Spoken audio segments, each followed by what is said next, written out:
লোকটি মহিলাটিকে শক্ত করে ধরে কাঁচের পর্দায় আঘাত করল। কাঁচ ভেঙে গেল। তারপর গ্যাং লিডার তার উপর ঝাঁপিয়ে পড়ল। দুটি ঘুষির পর মহিলাটি অজ্ঞান হয়ে পড়ে গেল। সে তার পোশাক ঝেড়ে ফেলে চলে গেল। ক্ষণ পর জন হাসপাতালে পৌঁছাল। তার মেয়ে এবং নাতনির মৃতদেহ দেখে তার চোখ অশ্রুতে ভরে গেল। কিন্তু পুলিশ তাকে দোষারোপ করল। রাগে জন ৩ পুলিশ সদস্যকে মারধর করল। তার পুরনো যুদ্ধের বন্ধু তার পিছনে বন্দুক নিয়ে দাঁড়িয়েছিল, কিন্তু গুলি চালানোর পরিবর্তে সে গাড়ির চাবি জনকে দিয়ে দিল। প্রতিশোধের আগুনে জ্বলে জন একজন গুন্ডাকে ধরে কারখানার ঠিকানা প্রকাশ করতে বাধ্য করল এবং পুরস্কার হিসেবে তার উরুতে ছিদ্র করল। তারপর সে বাড়ি ঢুকে একজন সন্দেহভাজনকে খুঁজে বের করতে বাধ্য করল। তাকে গ্যাং লিডারের নাম বের করে গুলি করল। সে গ্যাং লিডারকে ফোন করল যে দ্বিধা ছাড়াই তার অপরাধ স্বীকার করেছে। জন অবস্থান খুঁজে বের করে তাকে আক্রমণ করল। সে তাকে বলল, মিটিং রুমে একটি ভারী বস্তা পড়েছিল। ভিতরে সেই একই গুন্ডা ছিল যে মারা গিয়েছিল। হট্টগোল হয়েছিল। পরের রাতে জন গ্যাং আক্রমণ করেছিল। সব গুন্ডা একে একে পড়ে গেল।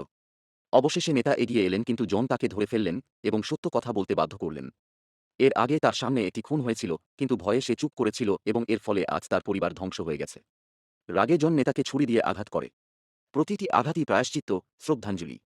ঠিক তখনই পুলিশ এসে জনকে গ্রেপ্তার করে। তাকে নিয়ে যাওয়ার সময় তার পুরনো বন্ধু আবার এগিয়ে এসে তাকে একটি কলম দিয়ে বলল, তুমি কি জানো এই কলমটি কিসের জন্য?